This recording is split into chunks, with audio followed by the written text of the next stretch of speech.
Well, CPS is finally asking serious questions of one of its schools following a CBS 2 investigation. We exposed mass turnover, dysfunction, and questionable finances.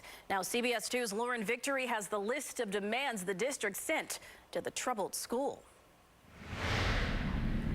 Do you not feel that such a large raise is inappropriate given that you're already on financial probation? I asked Dr. Cheryl Pruitt the tough questions last week. She's the CEO of Chicago Virtual Charter School.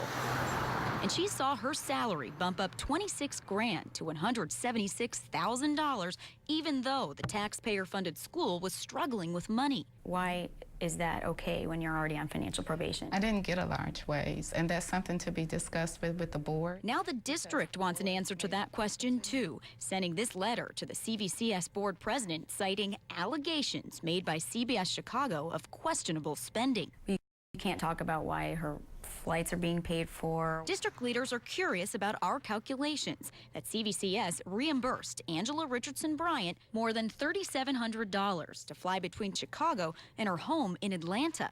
Those flights were first paid for when Richardson Bryant was the public schools board president.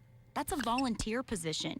CVCS then promoted her to director of strategy, knowing she lived out of state. Her travel costs were then accompanied by a $135,000 salary. Can you tell me how your flight was from Atlanta? Richardson Bryant wasn't happy we tracked her down outside a board meeting. Everything I've reported so far is factual based on documentation and what CPS says. The way that you put it together, Lauren, lacks integrity. Journalistic integrity is lacking. Well, CPS apparently doesn't think so, ordering a written response about Richardson Bryant's reimbursements by next Tuesday.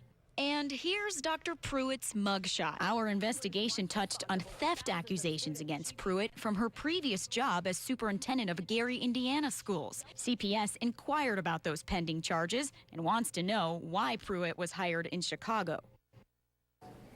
I called and emailed CPS 3 times about their letter to CVCS and never heard a peep, so I took my questions to a public meeting where I knew the district's CEO would be.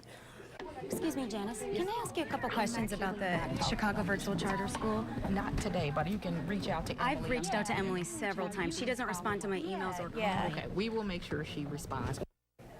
That director of communications did email me back shortly after our interaction, but didn't schedule an interview yet. We will keep pushing. Meantime, Chicago Virtual just told parents there will be a meeting next week, in part because of our investigation. Lauren Victory, CBS 2 News.